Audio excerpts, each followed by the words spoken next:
Fellow Nigerians, I salute your long-suffering, patience, endurance, courage, and resilience. I also congratulate us for the victory of our truly Super Eagles over the Bafana of South Africa, who equally gave a good and determined fight for the trophy. I encourage Victor Osimhen, Ekon Trust, Iheanacho, Nwabali, and the rest of the team to go into the finals too with the same chest full of confidence, tact, skill, tenacity, and no fear. Let's go for the trophy, our dear Super Eagles. My good prayers and best wishes are with you.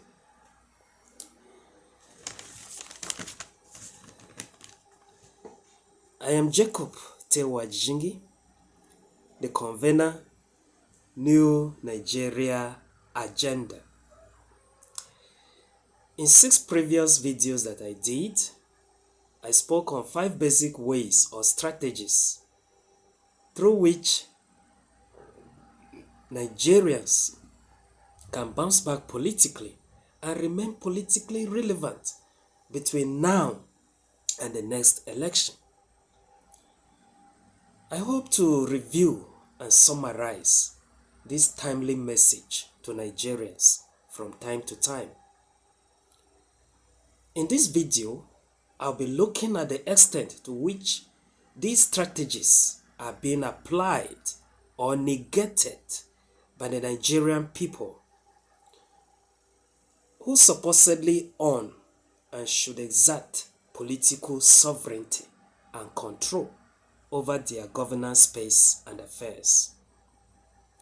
The first and foremost, we'll be looking at the positive developments that have trailed my earlier video presentations.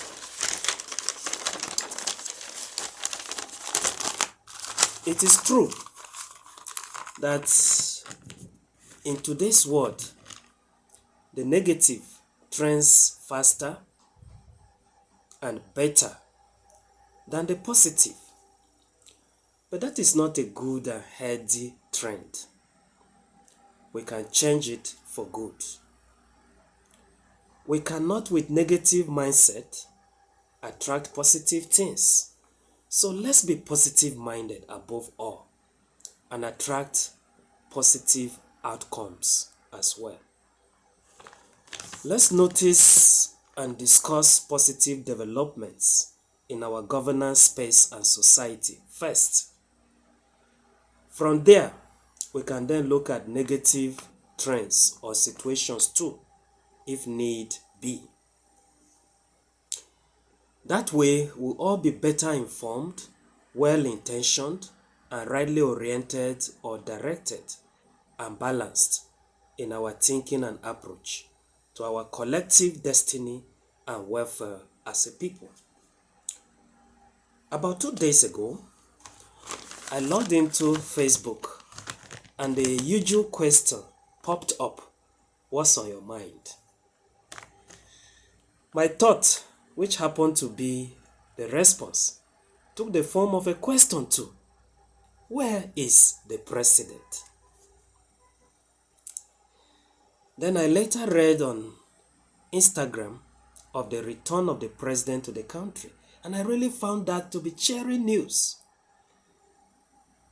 But then, for the president, no more sneaking in and out of the country like a fugitive or like a prisoner. This is the president, for God's sake. Wherever you are going, whatever business you are up to, tell us. No one will crucify you. But that is also a sign of accountability, which you owe us. Another good thing the president did on his return to the country was to immediately address Nigerians. Did he really do well with his address? He urged Nigerians to emulate the victorious spirit of the Super Eagles and also stay hopeful. Now that's a credit point for Mr. President. But if you ask me, he wasn't supposed to dwell too long or too much on the feet of the Super Eagles, like he and his party or government made it possible. Super Eagles worked as a team, exhibited the determination and triumphalism of the Nigerian team spirit. This is entirely to their credit, and no one should try to steal it or even share it with them. In essence, Mr. President was supposed to go straight to the point, congratulate Super Eagles for the recent feat, encourage them to go for the trophy, and then move on himself to address the key issues that really bother Nigerians at the moment. To Mr. President's credit again, his message on housing was good, but was not rightly placed or prioritized. Nigerians, both the homeless and those in their homes, are desperately crying that they cannot cope with rising food prices any longer, and they're already dying of hunger. I'm not sure I heard the president address that in his speech, or maybe he just didn't give it the needed emphasis. In the absence of the president too, Nigerian citizens in Kano, Niger, Kogi, and Rivers State took to peaceful protest to decry a key issue or two that poses an existential threat to them, especially food starvation. I read on the Instagram handle of a couple of news media houses that about 25 persons have been arrested by the Niger State Police Command in connection with those with those protests, peaceful protests in Niger State. If this is true, then the Inspector General of Police, and indeed Mr. President, must not only order the immediate and unconditional release of the detained citizens, but also investigate and sanction both the police personnel who carried out such lawless directives and the police superiors or political office holders who issued those lawless directives. Nigerians as a people must keep the issue of these unlawful arrests on the front burner of public discourse and mount enough pressure for all the culprits involved to be adequately dealt with, judicially, politically, and otherwise. If Mr. President and his party will not even tolerate peaceful protest, which is the democratic and constitutional right of all citizens, then a general breakdown of law and order is unavoidable, and it's doubtful who will be left unaffected in that kind of situation and scenario. Among other things, Mr. President's handling of the peaceful protest of citizens shows whether or not he has a good security strategy. If Mr. President and political office holders will not address the legitimate key demand or demands of peaceful protesting citizens peacefully and appropriately, but attack, intimidate, or even arrest and detain them unlawfully, they should expect a revolution.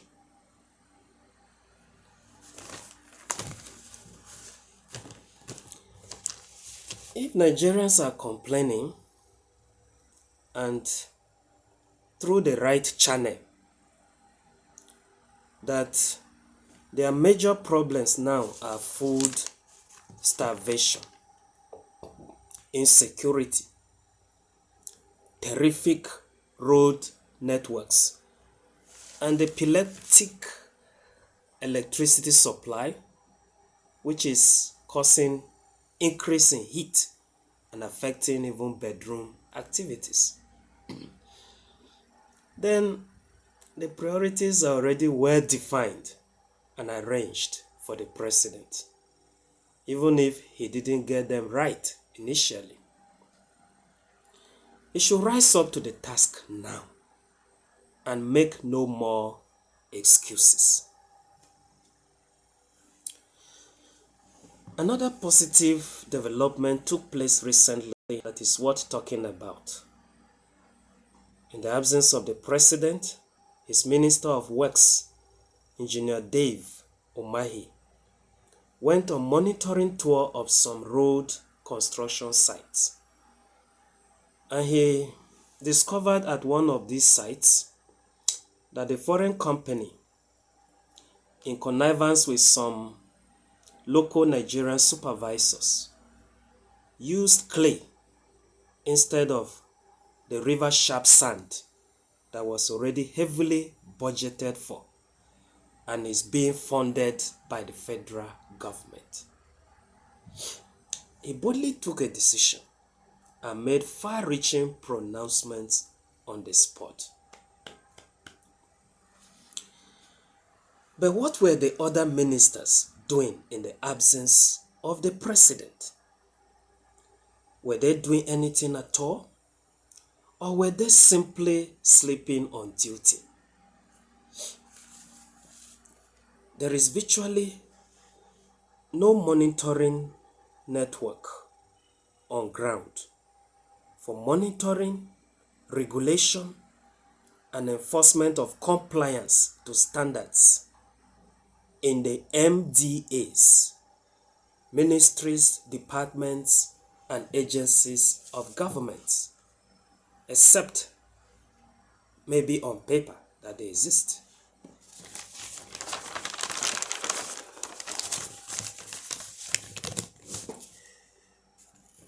Okay. So, the ministers monitor the supposed field monitoring officers in the MDAs. I'm asking, does the president monitor the ministers? And does the electorate monitor the president? Here's a case study. In February 2022, the then President Buhari signed into effect a new duty tour allowance, DTA, for both political office holders and civil servants in view of the prevailing economic situation at the time. No fuel subsidy removal yet. The political office holders are all taken from their own share of the new DTA, obviously. But the same cannot be said of all civil servants. I was talking with a friend who works with INEC recently.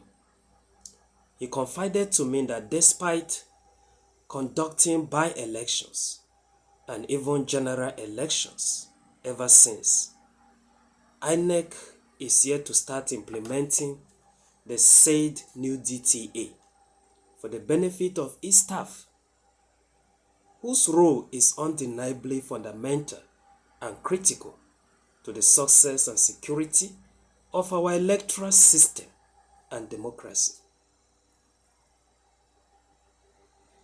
Is President Tinubu unaware of this anomaly and doing nothing about it? Is he aware rather and not doing something about it? Are his political approach inspired and emboldened by his going back on his own 35,000 naira monthly wage award, which he pronounced for civil servants, but is owing for 3 months plus? and then finding flimsy excuses as well to delay and tamper with the usual monthly salaries of civil servants.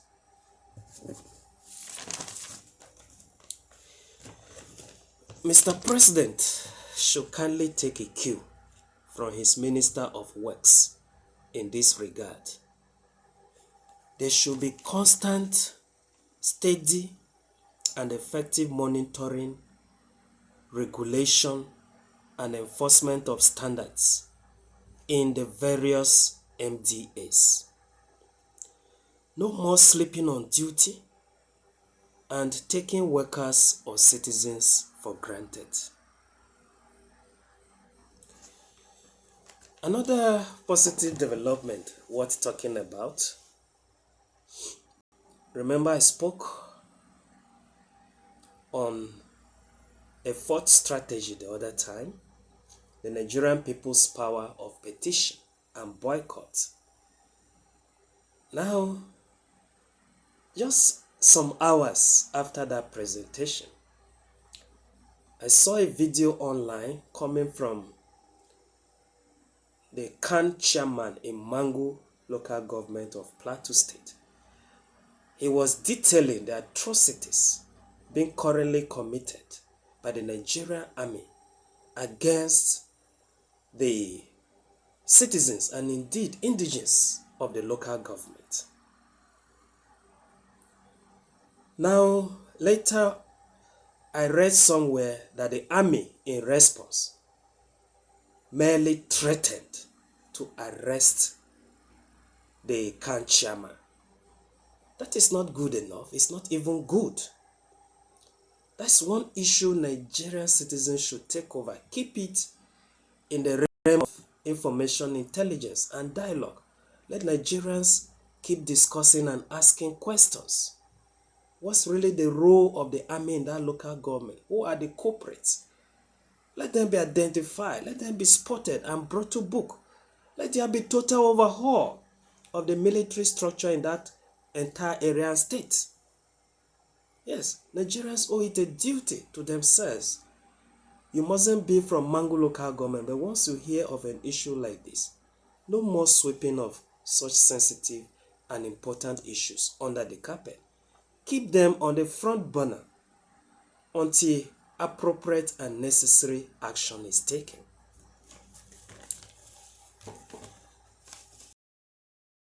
To end this discourse by specially applauding my worthy compatriots in the pest-setter states of Kano, Niger, Kogi, and Rivers for taking to peaceful protest to effectively press a demand and pass their message across. The message is loud and clear. Is food first before housing and any other thing? I would like to add that clear, unambiguous electoral reforms in favor of not just electronic transmission and upload of polling unit election results, but also electronic voting at home or polling unit has to be the next topmost agenda and demand of Nigerian citizens this year and next. That's key to actualizing most of the sweet dreams we hold dear and close to our hearts. And we certainly don't have to wait to be caught up in the political web of another electioneering season to get started. The best time to start is now. What I have done in this video is to further deploy the strategy of information, intelligence, and dialogue, which is always crucial and central to the strategy of peaceful protest and other equally important strategies. I have not only amplified the power of peaceful protest here, I've also gathered and shared information with others. And I've obtained information from others as well, which I'm passing across to you. So together we can further discuss, decide, and also act collectively. This in itself is a positive development for the record. Are there other positive developments that currently happened or are still happening in the political and governance space of Nigeria and deserves everyone's attention? Please feel free to state and describe them in the comments section. One more thing, you liking, commenting to and sharing this video will also be a positive development, one that speaks volumes of your undeniable patriotism, godliness, and humanity. Do go ahead then to like, comment, and share the video to encourage more like this. Thank you for watching this video to the end and for also promoting the video. Till I come your way again, do stay blessed and take good care of yourself. Again, I'm Jacob Tewa Jijingi, the convener, New Nigeria Agenda.